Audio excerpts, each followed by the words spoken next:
Hello, and welcome to the Social Power Lab podcast, brought to you by Vokes Leadership Group.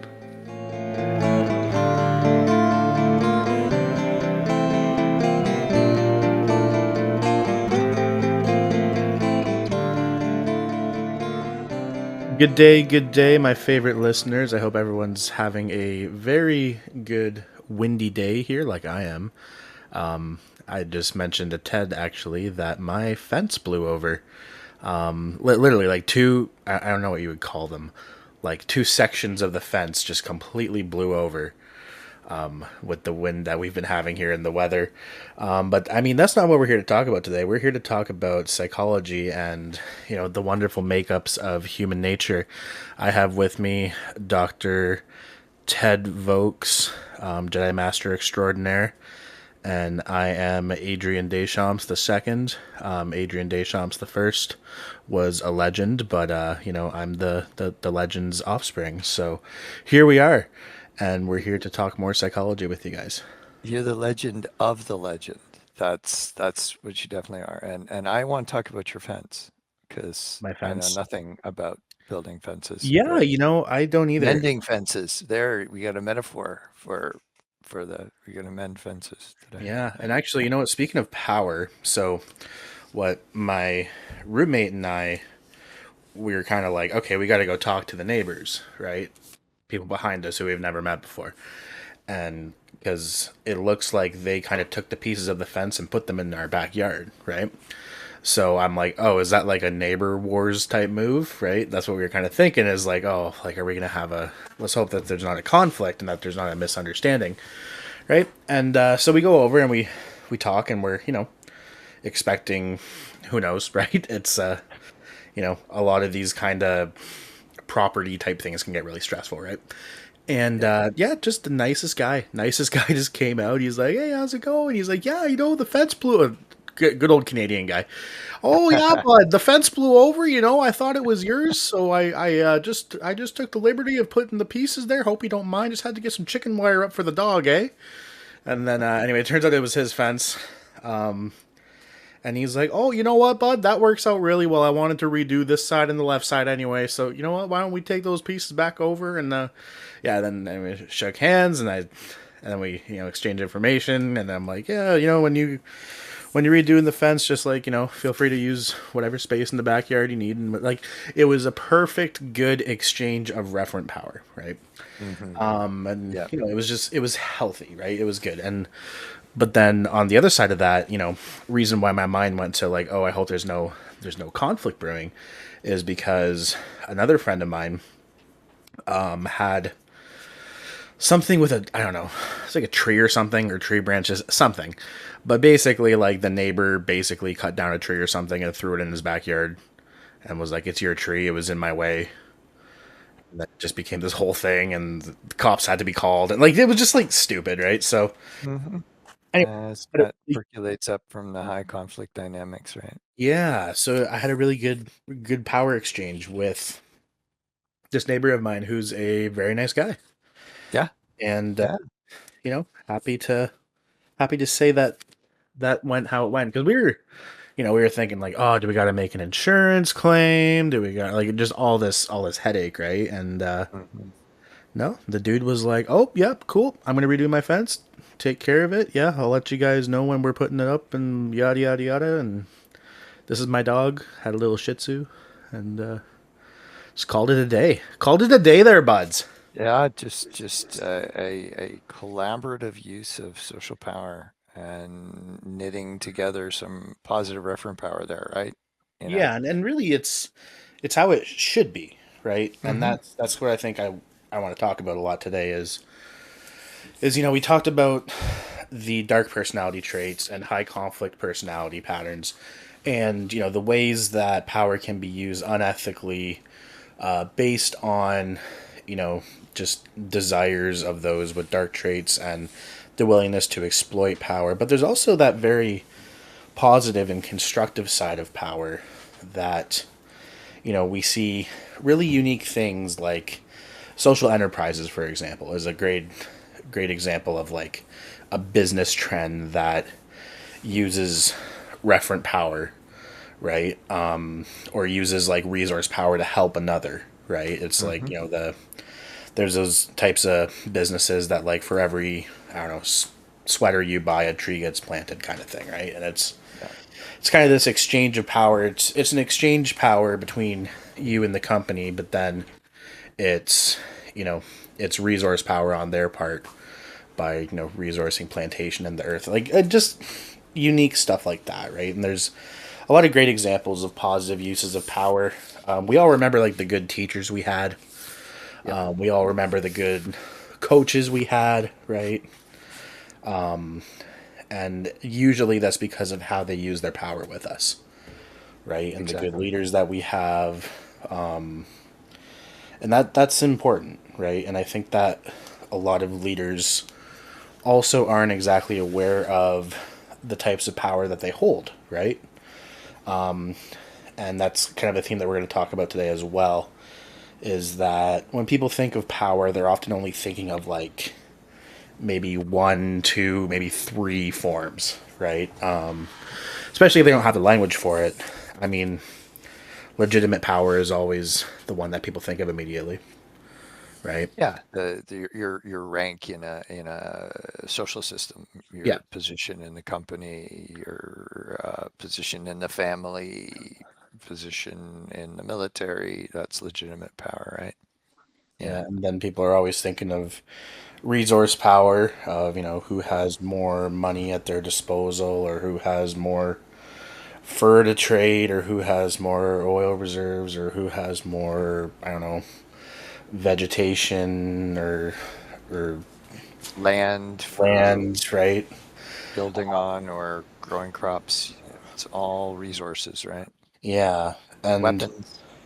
and these are often what people just when they just say power, like this person just has so much power, right? Yeah. That's usually what they're referring to. It's a really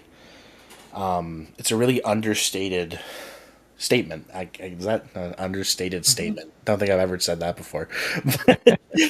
But it's yeah, that's just what I notice when we're training leaders, right? Yeah. And it's really fun to see as you explore the different forms of power with leaders, and they understand what forms of power they possess that they weren't aware of, but also what forms of power that their teams and their subordinates can possess over them, right? Absolutely. And need to, And right? need to, right? And Yeah. it's like completely appropriate too. And I always go back to my niece and nephew, like the two most powerful beings in my life.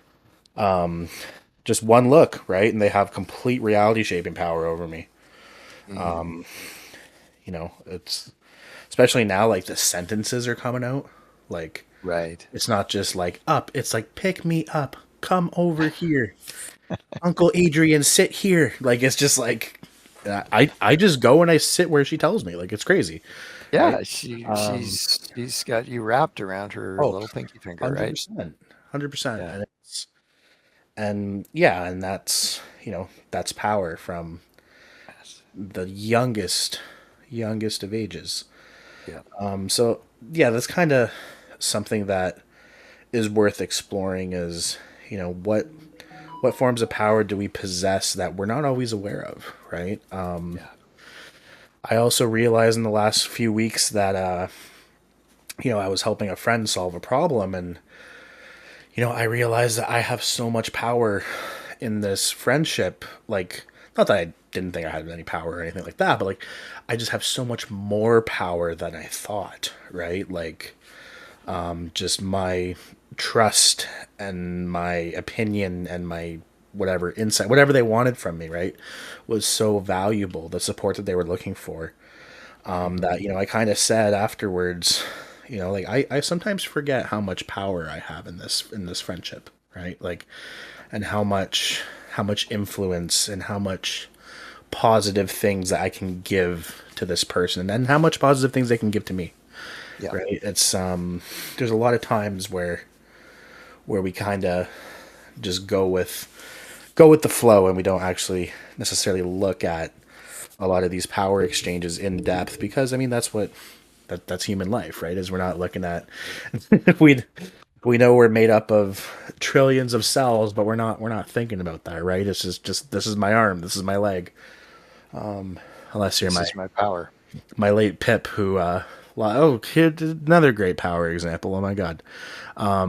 So reality shaping power. So my grandfather, Roger Deschamps, who passed away almost 2 years ago now. My god, I can't believe it's been that long. Wonderful, one of my most favorite people ever. He's a pilot. He was a crane operator, and he was this big jolly French guy. And so basically, he died at 87, and I believe his father, whose name was Adrian Deschamps the first, died at 88. So that was kind of, he was happy. He was like, I made it to where dad made it, kind of thing.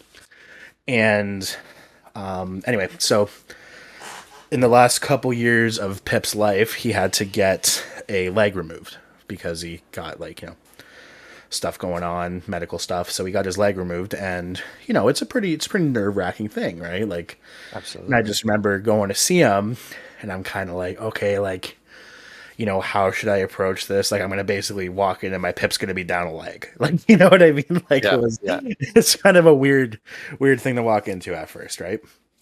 And anyway, I walk into the hospital, and he's sitting there, just his jolly old self, and he goes, "How do I look?" And I say, "Pip, you look great. Like, yeah, you look fantastic." And he goes, "No, no, I mean, like, I just dropped 25 pounds. How do I look?" Right? 'Cause his leg weighed about 25, 30 pounds. And that's the first thing he says to me. And I'm like, holy shit. Like, there's no getting past this guy, right? Like, he just, like, Right. Yeah. you can Irrepressible. remove a limb, and he still just has this Joie de way, vivre. right? Yeah. And really what that was is that was just pure referent power and pure reality shaping power over my entire perception of this situation of him getting his leg removed, right? Yeah. Yeah. And it was wonderful. And I love telling the story. Like, when I I teach classes, remember I it tell at the the story. time. I remember it all. Yeah, Yeah. And actually, fun fact, Ted actually did get to meet my Pip one time. I did. He was Yeah. absolutely the most charming human being. Yeah. Just He was. absolutely. Yeah. Yeah. Ted saw the pilot wings on his suit jacket, which I didn't even notice because I'm not a pilot, but Uh, but yeah, that was Pip's thing. And then my cousin Eric, who's also a pilot now, he has a picture of Pip in his hat that he flies with every day. Like, it's just really really important guy, right? And that's kind of another thing is like the power that this man had over so many, right? Like, because I come from a pretty big family, big French Canadian family, right? And who is also 0.6% Icelandic, as I found out. as we found out As we last week. found out Yeah. last week. Mhm. But Yeah. yeah, like, just all of us, like, we're so different, my cousins and I, right? Like, some of us are like, my one cousin's an orthopedic surgeon, pilot, carpenter. I'm doing psychology. My sister's a social worker.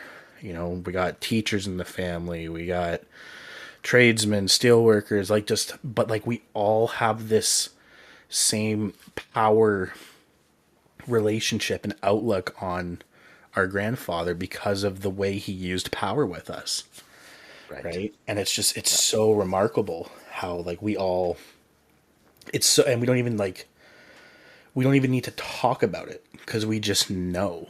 Like, Mhm.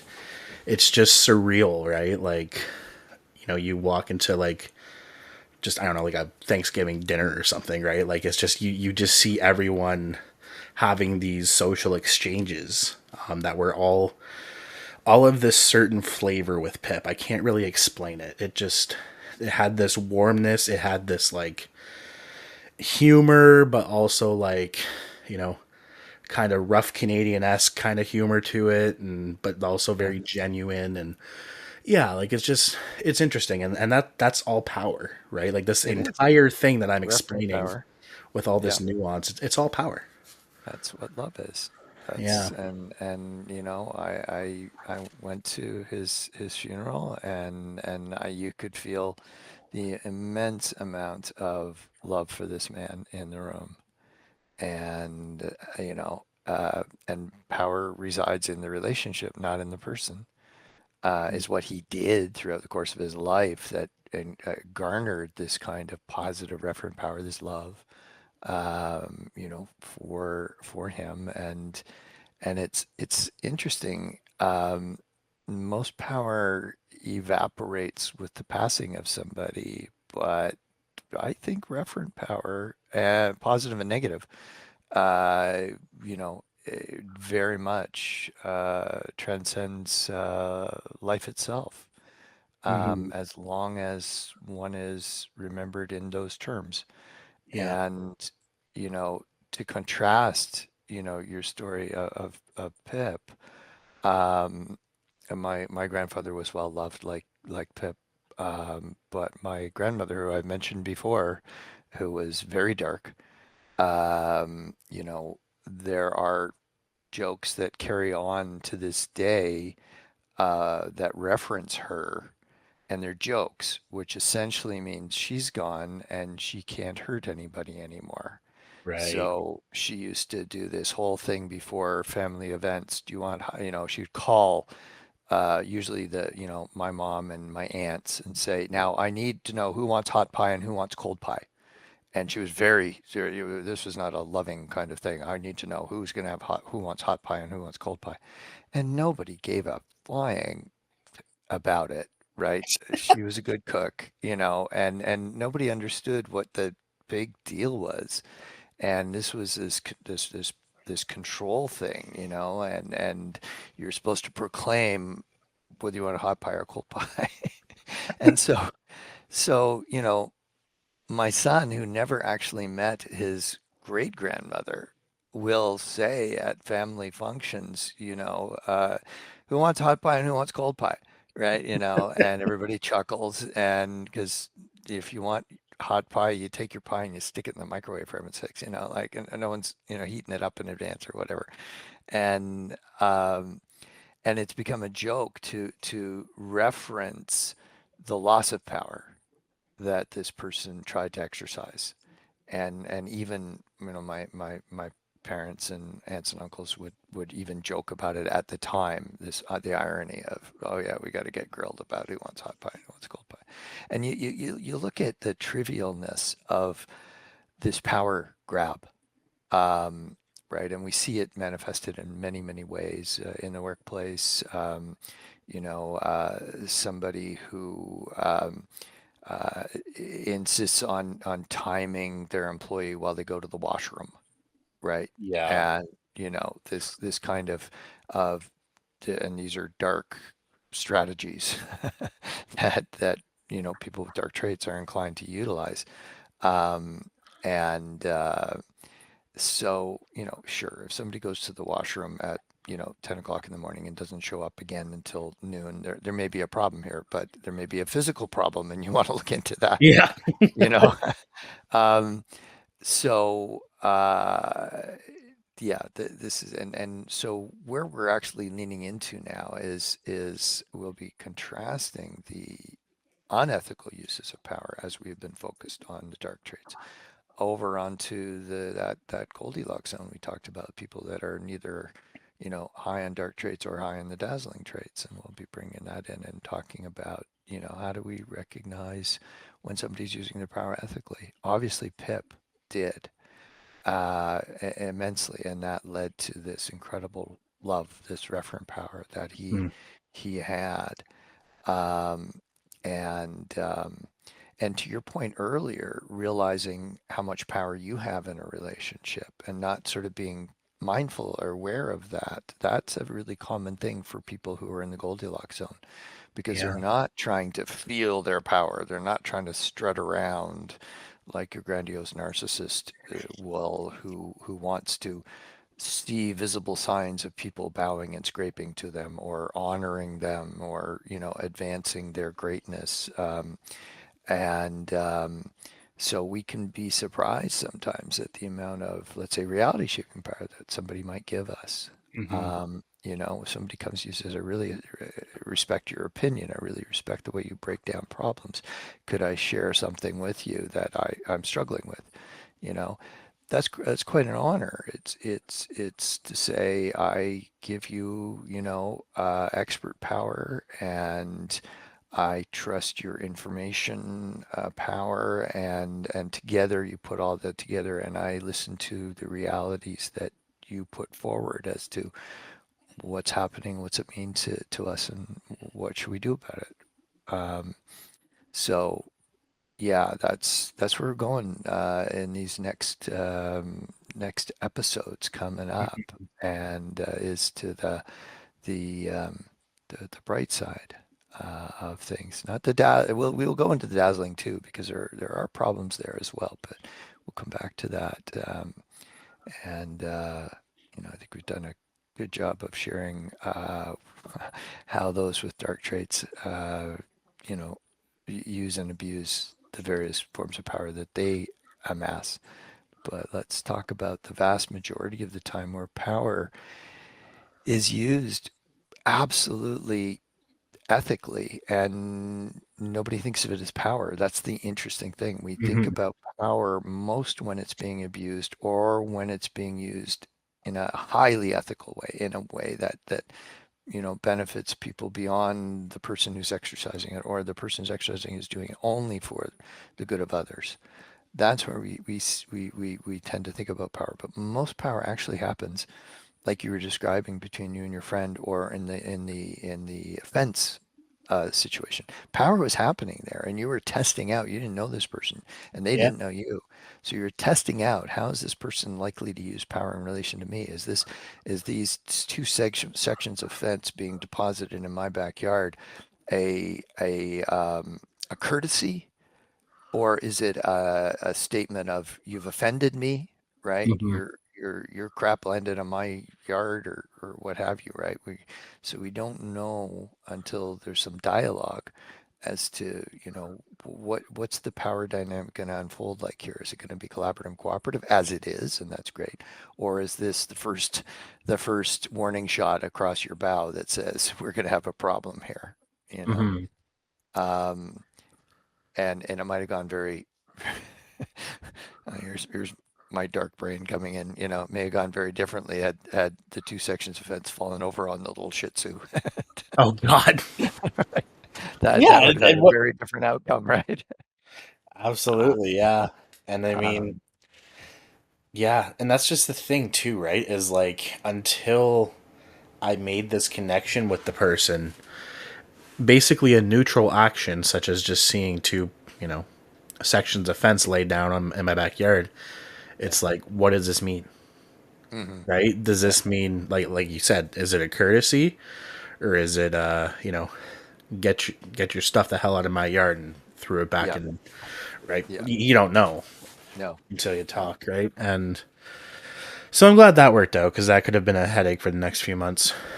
Well, But and we wouldn't normally think of that as a power dynamic. no, And you've no. set the stage, now that you've met each other, for a positive resolution to the issue, right? And so what this means, and we make this point very overt in the first chapter of the book, power is not a feature of human life. Um, like many things are features of human life. There's work, and there's leisure, and there's vacation is a big part of leisure, and these are features of how human beings will segment and break up their lives. But power is not a feature of human life. Power is the foundation of human life. It is infused in everything that we do in relation to other people. And the vast majority of the time, we do it seamlessly and cooperatively, collaboratively. We do it in ways that help one another. We do it with the full intention of just being kind and supportive. And so, we tend to think of it in its worst and its best form. And indeed, all 12 forms of power, none of them are inherently ethical, unethical, good, bad, effective, ineffective, none of that. They just are the means via which people work to attempt to to produce or prevent their intended effect. And we also should remind everybody that just because I try to exercise a form of power does not mean that it will be successful. So we talk about power attempts, Yeah. and so you know, Pip created a version of himself for the various family members that he interacted with, which was loving and accepting and playful, and in return for the way he used his power, he earned a great deal of positive referent power, love in this case, and that went into shaping his reputation-oriented power, which we're gonna, I think, maybe wrap up today, or maybe in next episode we'll see where we get to on that, because it's a unique. All the forms of power are unique. This one's really interesting because it also conveys whether I have come to or should expect to trust somebody or mistrust them. Mm. Right? And we were doing some training this past week, and somebody who's been, a loyal listener was talking about how when we first launched this series, we talked about trust, and we talked that trust is nothing more than how I expect you to use your power in relation to me.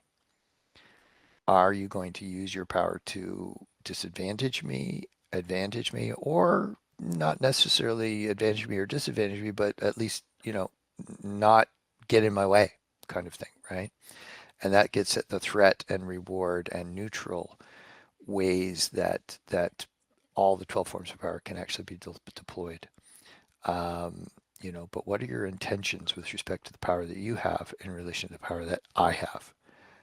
That's what trust or mistrust is in fact about. And then there can be the case where I don't know this person. That's with the fence example again.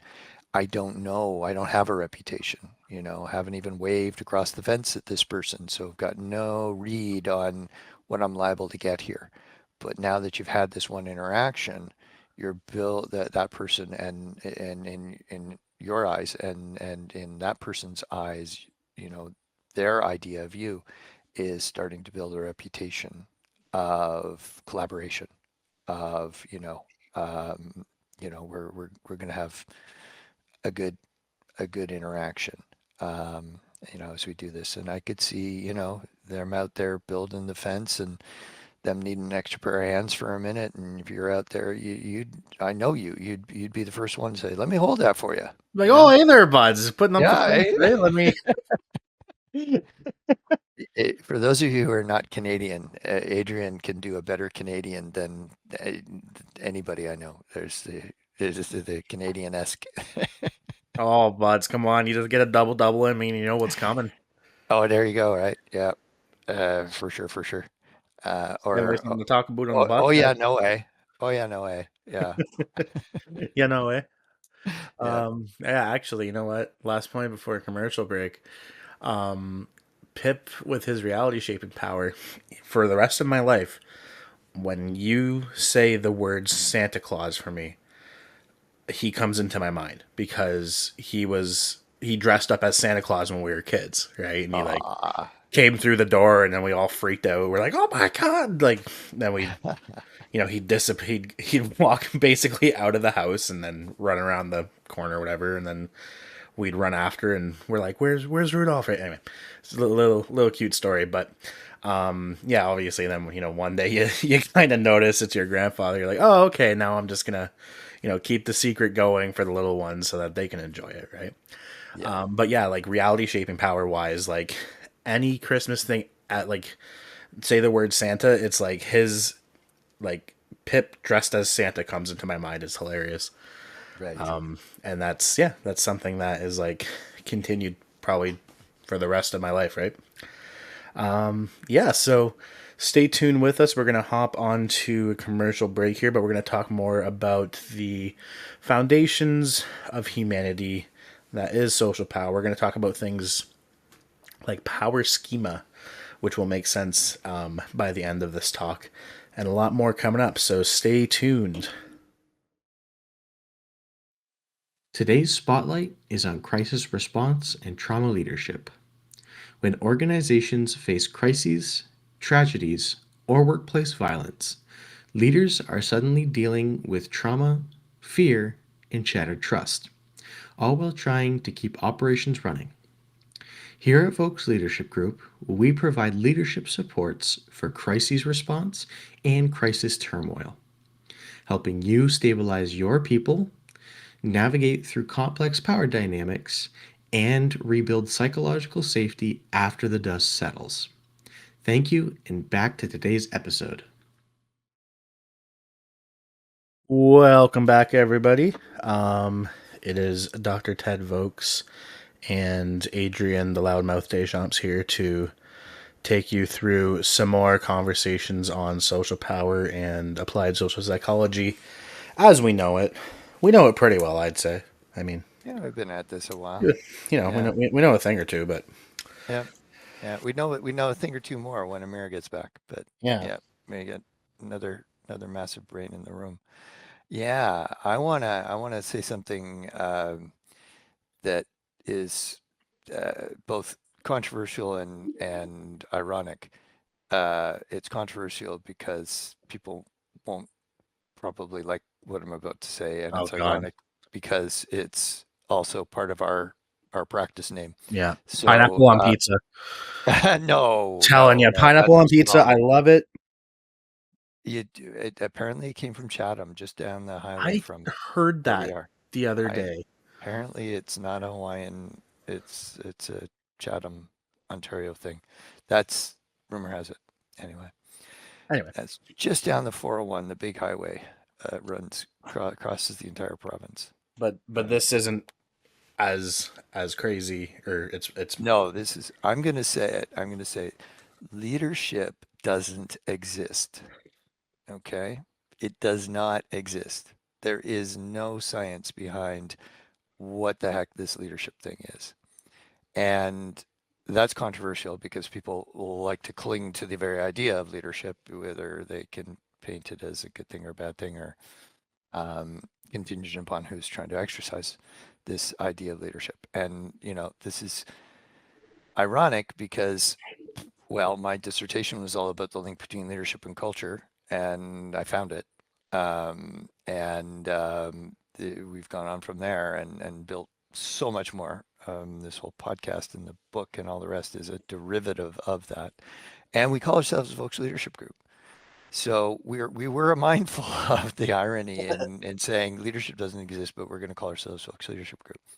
And this goes right back to when I was defending my PhD, and I had this amazing committee of thinkers and well, academics, and at the end of the dissertation, or at least the defense, a defense goes well when they stop grilling you with questions, because you see you get this committee of like 6 or 7 PhDs, and you're not a PhD yet, and the outcome of this defense of your dissertation, your years and years of research, will determine if you are going to be a doctor or not. And if it goes well, then they shake your hand and say, congratulations, you're now, got your PhD. And if it doesn't, then, well, you spent a lot of time working on something that didn't, bear itself out. But so they're supposed to grill you. You do a presentation, they grill you, they ask you questions, difficult questions, and you better be ready. You got to demonstrate mastery of this, and then it's gone well when they start to go, well, what are the implications of this? And they start to think about the content of your work and its ramifications beyond what you've even been able to talk about. And one of the committee members said, and this is exactly what I was struggling with throughout the dissertation, is given this link that between leadership and culture and the way these two intertwine, and there's it's a dialectic relationship. It's mutual causation between these two constructs. It doesn't make any sense to talk about leadership anymore. And that had been my dilemma, and I had come out on the side of we've killed leadership. It isn't a thing, and I've since then I can demonstrate this even other ways. Um, because in order for something to be a thing, there's got to be some combination of brain regions that are engaged by that thing out there in the world, right? There's got to be some correspondence between the stimulus and the neural networks that get lit up or dampened down in order for it to be a thing out there. And there is no center in the brain that anybody's ever identified that said, oh, that's the leadership center. That's the one that lights up when leadership is good, and you like it, and you like the way that that leader is behaving. And there's the leadership center for bad leadership, and and that doesn't exist. But what does exist is the centers in the brain for power. And so what I decided was killed leadership, now resurrect it, use the term, but now we mean something entirely different than what everybody else seems to think that they're thinking about when they're talking about leadership. And I can underscore this with a whole lecture on what happened in the 20th century as we tried to investigate leadership and absolutely determined out of the 20th century what leadership is not. It's not a set of personality traits. It's not a set of discrete behaviors that induce followers to do what leaders want them to do. It is not a particular style that is effective in one situation and ineffective in another, although we're hinting into something here at that point around power, okay? But because we don't have this model of power and we don't have an ability to talk about it, as Adrian, you pointed out at the very beginning of our discussions today, um, we know that leadership isn't any of those things. That's what we determined out of the 20th century. We're a quarter of the way into this century, and now we know there is power. So what do we replace? And we do talk about leadership style, and that resonates for people. Oh, I really like this person's leadership style. I really. We replace that with power schema.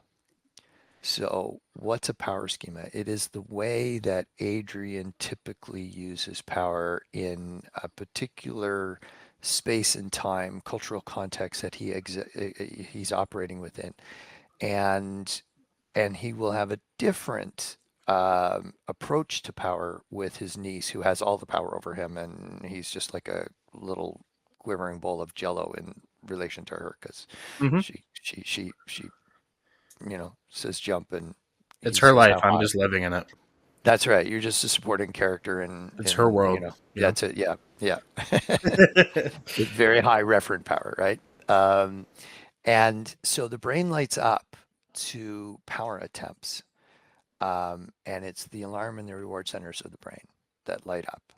So we experience power on the level of limbic system because that's where the reward and the alarm centers of the brain effectively are registering. There's some prefrontal stuff that absolutely is going on there. We make sense of the power attempt with the prefrontal working in conjunction with the limbic system. But the reward and the alarm centers are really what's going off here when so that's the power schema. And there's 12 forms. We all use all of them, but we don't use them all with equal frequency or equal comfort. Sometimes we're very uncomfortable using certain forms of power, even though they may be available to us. And we're going to talk lots about that as we go. But your power schema is how you orient to the 12 forms of power in living your life, and it'll be unique to each one. And when we're doing leadership coaching, we'll have leaders understand power and then break down how they relate in the different facets of their lives to these 12 forms of power. Um, so that's what we're talking about with a power schema. So we replace leadership style with power schema, and we get very refined in that regard.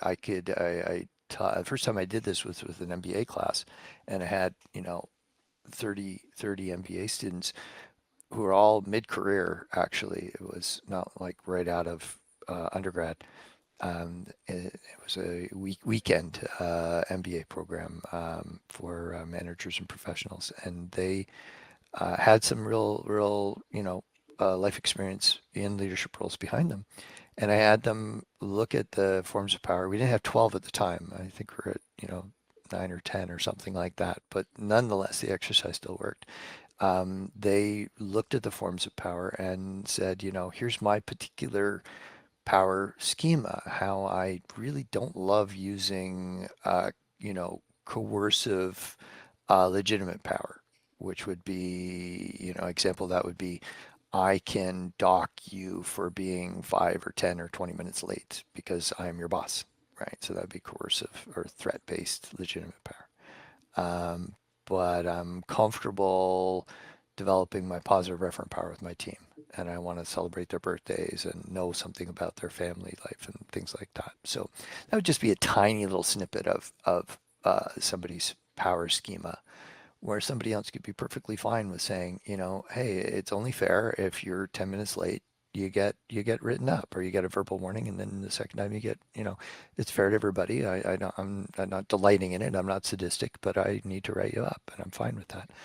Um, and I could also want to know about your life beyond work and your family and that stuff too, and also be comfortable using, positive referent power. So, what do you want to add in there, Adrian? Because I've been going No, off on that.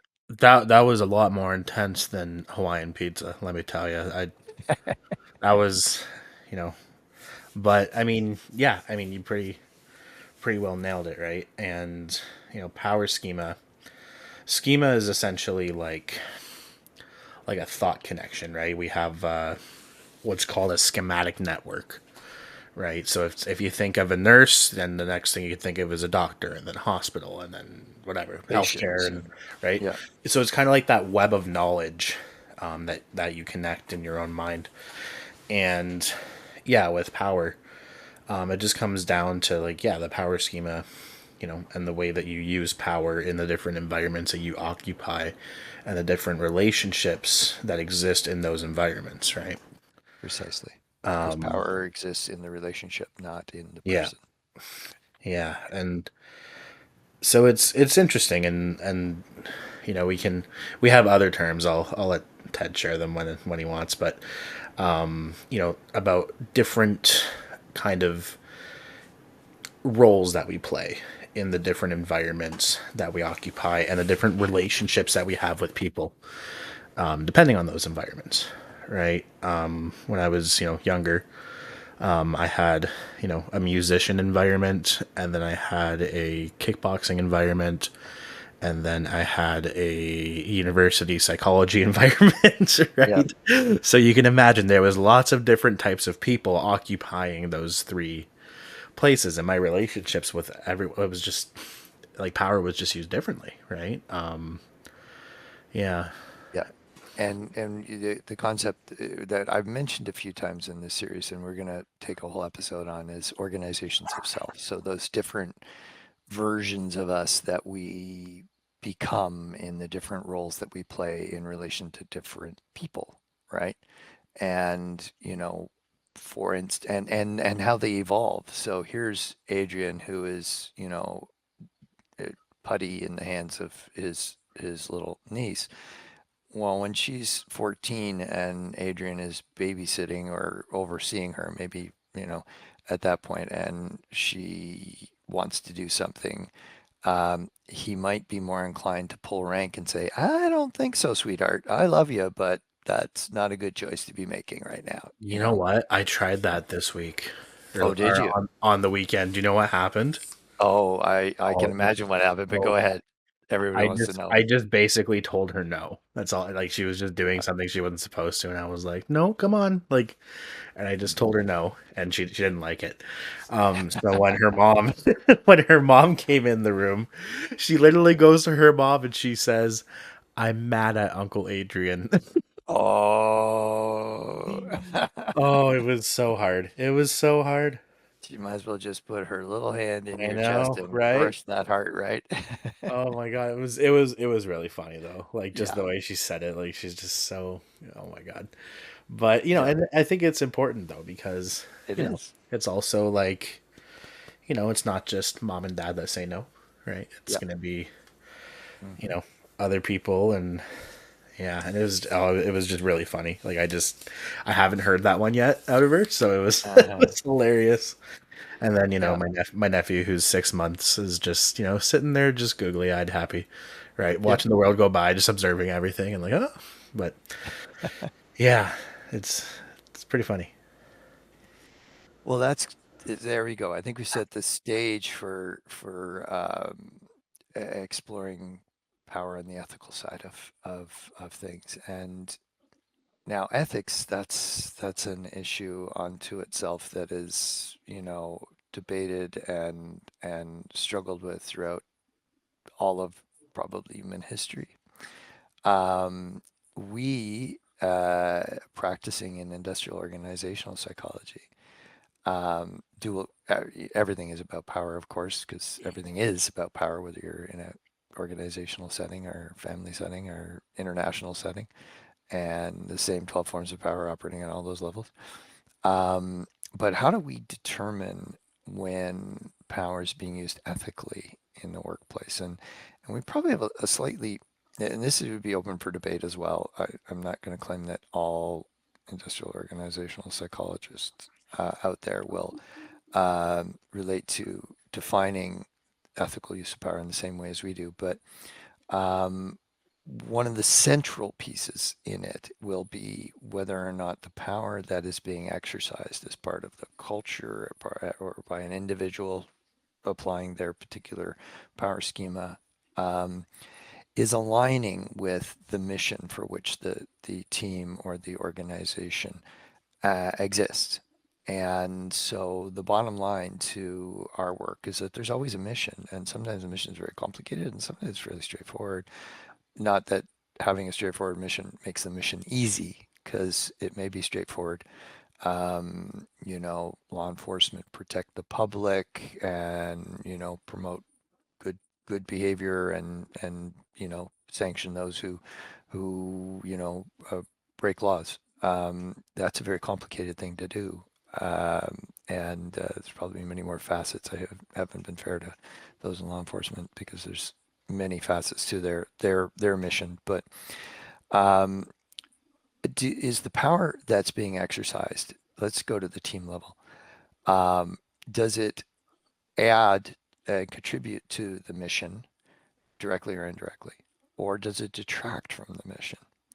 And that's sort of our grounding point. Now, it does get a little more complicated in that because there are other things that are going on, and we have a model of 4 primacies to leadership, the very word that I said we've killed and now we've brought back in this new framework of social power, where one of the hardest things, leadership's hard. It's just damn hard. And those of you who have been in a formal or informal leadership role, and we define leadership very broadly. It's not just a title, which would be an expression of legitimate power. Um, Informal groups have leaders, and then leadership isn't necessarily permanent. It can shift and move and all the rest of that. But um, what's what's going on to make leadership so difficult, especially if you're formally in that position? Um, Brains like simple. They like things that are predictable and fall within expected parameters and all the rest of it, right? Brains like that because the brain is an energy um, hungry organ. It's the most energy hungry in your body. 2% of your body weight consumes 20-ish plus uh, of your caloric intake in a day, 20% of your caloric intake in a day. And no other organ demands that much glucose and oxygen. So when you're in that leadership role, your brain is actually being really tasked, and it's being pulled in 4 different directions, as we say, for leadership primacies. And we'll have an image of this diamond shaped model. And if you imagine this diamond in 4 quadrants, those are the primacies, and your brain is right in the middle of it, and it's being pulled in these 4 different directions. And the bottom quadrant, which doesn't mean it's least important, because your brain is going to be pulled in these 4 primacies at different times in different ways all the time, is core self needs. So you, as a human being, as a creature on the face of the planet, need to take care of yourself. And of course, in leadership training, we emphasize the importance of self-care so that you are able to do the other 3 primacies, which I haven't revealed yet. But and opposite to that, at the top of this diamond, the quadrant at the top, is mission needs. So that's the mission of the team. Um, and to the left of that are your cultural needs, the team dynamics, and how that team functions towards achieving the mission. And to the right of that, the last quadrant is personnel needs, meaning the individual needs of the people that make up that team. You know, uh, the this team member needs to leave work early because their child at school, injured themselves, and they've got to, go pick them up and take them to the doctor or something like that. So you got the individual stuff, you've got the cultural, the collective dynamics, you've got the mission, and you've got your core self needs, and your brain's being pulled in all of these different directions at any given moment in the day. And most leadership is really very pedestrian. It's not dramatic and Hollywood-like, and where you have the stroke of genius and you lead your team to victory or something like that. There's moments like that for sure, but most of it is much more mundane. And I always tell the story of my second day taking over a mental health center that had a bit of a leadership crisis, and we were asked to step in and stabilize. So I was a second day, been there since I think 6 o'clock in the morning. And there's a lot more to the story than I'll share right now, but I needed a coffee. It's 10 o'clock and I need a coffee, and I go in search of a coffee.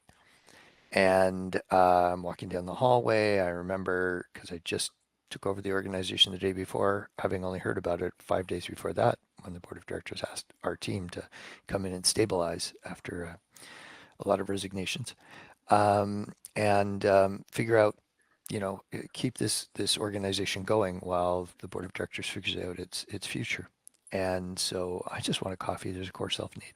I walk out, and a very nice person comes down the hall towards me and says, Dr. Vokes, I need to talk to you. And I said, hi, I'm Ted. Nice to meet you. I'd only met my staff the day before in a staff meeting, and I said, I'm one of your social workers, and I need some time off, and urgently. And I said, oh, okay. And she had a form that this organization would use for an emergency, absence, and so here's a personnel need. I'm just going to get a coffee, and here's a personnel need. And now I think, well, okay, we've got a lot of child and youth workers here. We have fewer social workers. I wonder if there's any ramifications if this person can take 3 days for personal reason, which is absolutely legitimate. But well, how's it going to impact the mission? So I said, well, are your colleagues, the other social workers? And she said, oh yeah, probably most of them are up in the office. So I said, well, why don't you take me there? Because I've never been there before.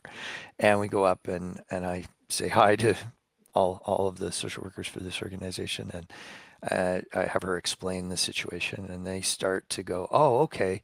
Yeah, we could take this family here, and we could move, and I could take this, and I could do that, and they work out 3 days without her there, and they're all very supportive, and it's great. And I'm all the while thinking, had I not done that, the cultural message I would have sent would have been, oh yeah, you just walk up to the CEO and ask him to sign your absence form. It's not a leave pass. It's not the military, but that's how I think of it. And that's how you get anything you want out of here. So I was trying to get a coffee. I confront a personnel need. It has ramifications on the mission and actually on the culture. Um, And that's boring and that's normal. And it was vital to respond to that and make sure that she got off a way to respond to the family. So we're pulled in these different directions. And any of you who have been in a leadership position will have your own version of boring leadership that's actually vital to the functioning of your team or your organization, right? Um, so why do we go into that? Because all of those things have to do with power. And how are you going to meet those needs through the various forms of power that you have at your disposal? So I could sign that form that would give this person 3 days off. I had the legitimate power to do that, but I had to think about the mission and then whether that was going to get met, and I had to think about the culture in that moment as well. And so that's how I showed up for that one. Um, yes. So that's the primacies thing. Now, when we do work on culture or when we work with a particular leader and we look at how they're exercising power or how power is routinely exercised in a team, that's both about power. And the question will be, are those forms of power that are being deployed through the culture or by an individual in that culture aligned with the mission, or does it take time, attention, and energy away from the mission, right?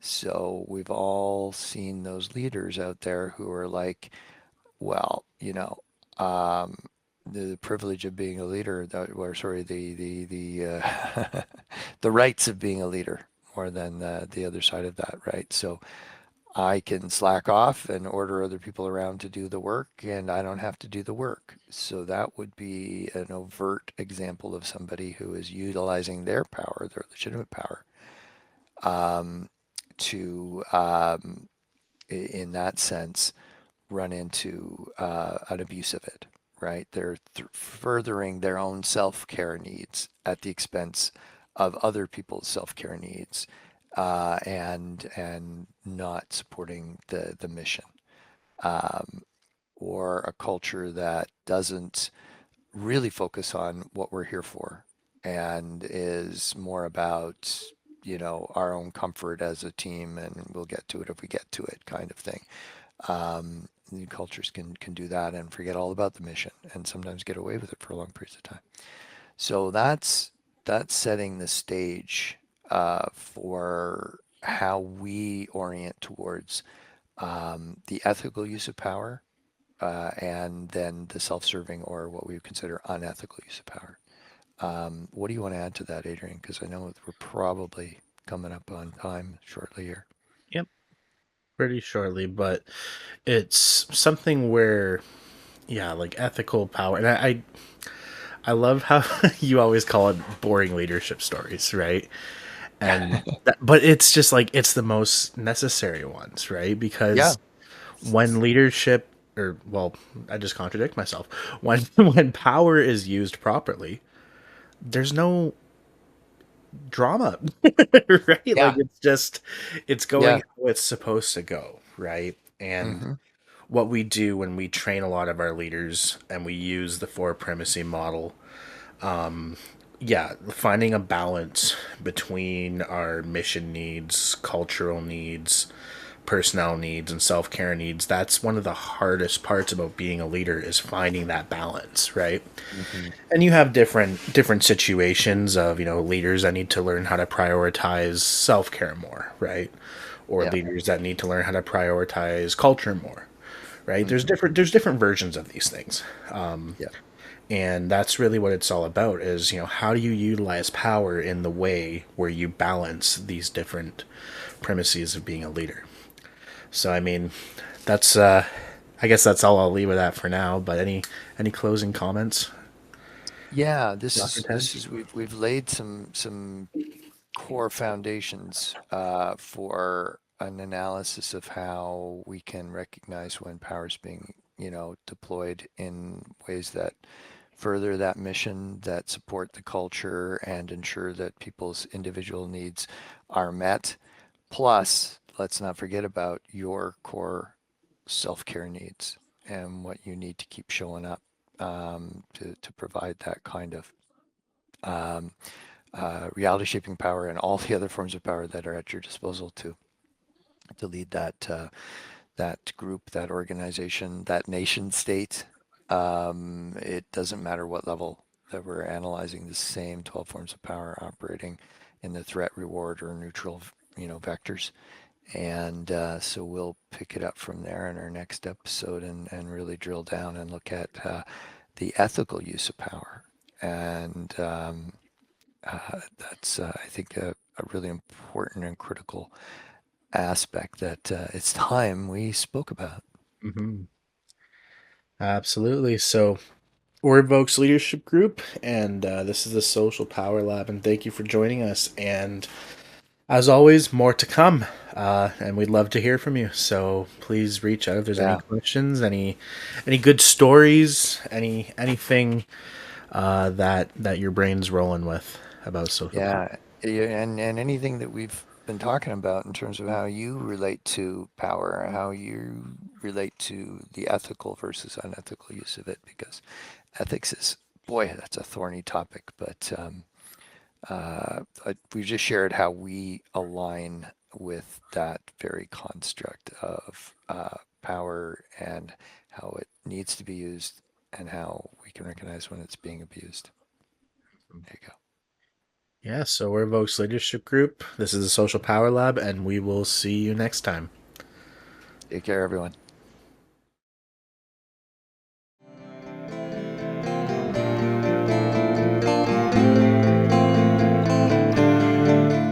Thank you for listening to the Social Power Lab podcast. Make sure you join us next week as we continue to uncover the hidden dynamics of social power all around us, because every conversation changes the world one interaction at a time.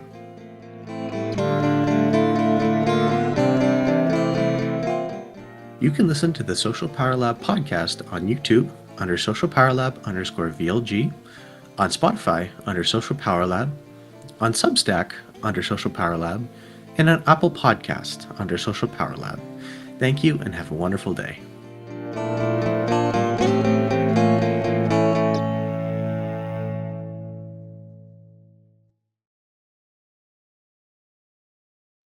This podcast was produced by Trenton Vokes. The theme was produced and written by Adrian Deschamps.